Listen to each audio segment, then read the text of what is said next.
네, 경제 알아보도록 하겠습니다. 아주대학교 경제학과의 김태봉 교수입니다. 교수님 어서 오십시오. 감사합니다.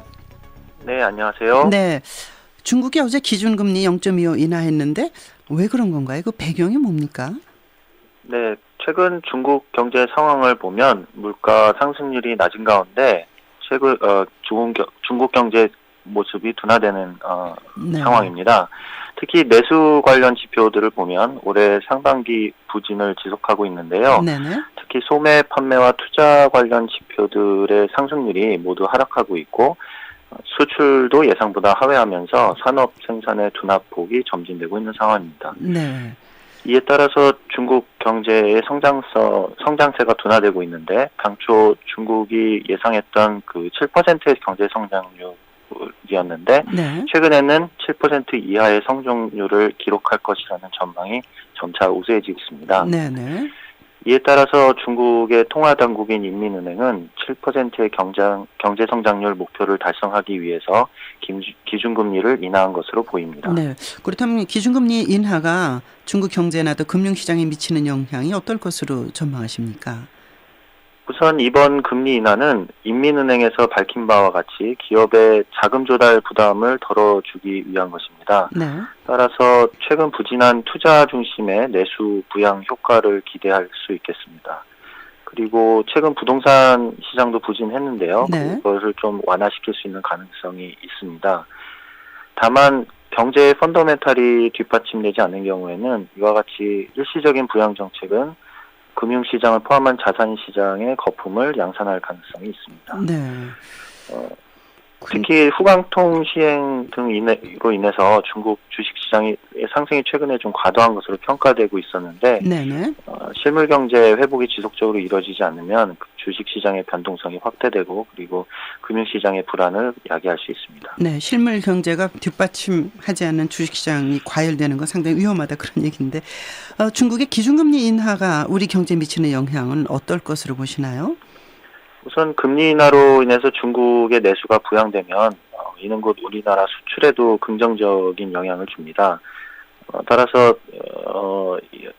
생산의 활동을 좀 확대할 수 있는 가능성이 있는데요. 다만 이러한 효과가 일시적인 부양 정책으로 그치고 중국 경제가 지속적으로 이제 둔화 추세에 놓인다면 수출 경로를 통한 둔화세가 우리나라 생산 활동에도 부정적인 영향을 줄 것으로 판단됩니다. 네. 결국 이제 중국하고 우리가 상당히 밀접하게 연관돼 있다는 얘기인데 우리나라 네. 통화 당국에 던지는 뭐 함축적 의미, 메시지가 있을까요?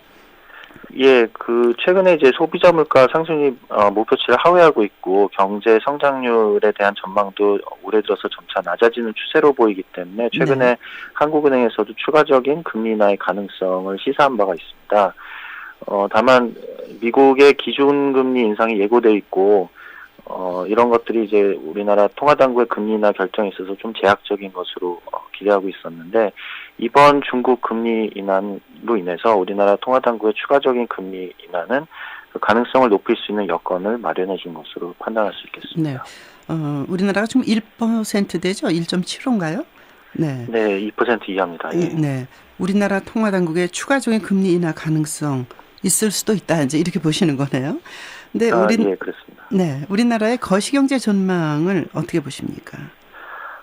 작년까지 이제 주로 내수가 부진하고 소위 불황형 흑자 형태 경제 성장이 이제 지속되어 왔었는데요. 네. 올해 초 지표들은 그것들이 좀 개선되는 추세에 놓여 있었습니다. 네. 내수 회복세가 점차 이루어지고 있고 부분적으로는 이제 서비스 생산이나 설비 투자, 건설 수주 이런 것들이 이제 좀 회복을 하면서 내수 경기 회복의 가능성을 보이고 있었습니다. 다만 세계 경기의 불확실성으로 인해서 수출의 부진이 심화되고 있다는 게 좀 걱정인데요. 네.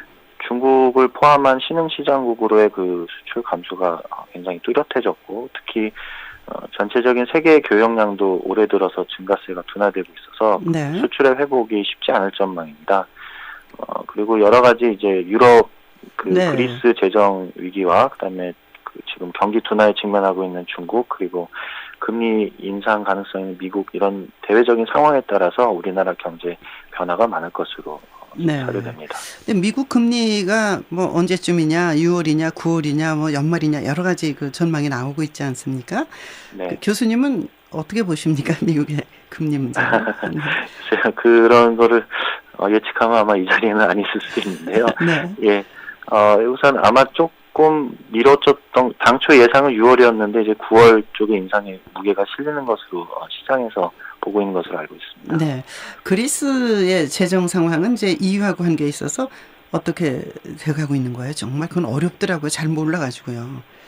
네, 그렇습니다. 예. 그리스 재정이 아마 이제 다른 EU 국가 내에서 이게 타협을 통해서 해결이 돼야 되는 상황인 것 같은데요. 그게 좀 어려운 것 같습니다. 네. 또 하나 우리가 이제 요새 경제 얘기를 하면서 듣게 되는 새로운 단어가 아까 그 우리나라 거시경제 전망에 대해서 말씀하실 때 하신 그 불황형 흑자 형태. 요거는 뭘 말하는 겁니까? 불황인데 어떻게 흑자냐? 이제 이런 질문이 가능하거든요. 네. 이제 흑자 적자는 무역 수지를 주로 경상 수지나 무역 수지를 주로 얘기하는 건데요. 네. 소위 수출 빼기 수입입니다. 네. 그래서 흑자를 한 상태라고 하면 이제 수출이 수입보다 많은 상태인데요. 네.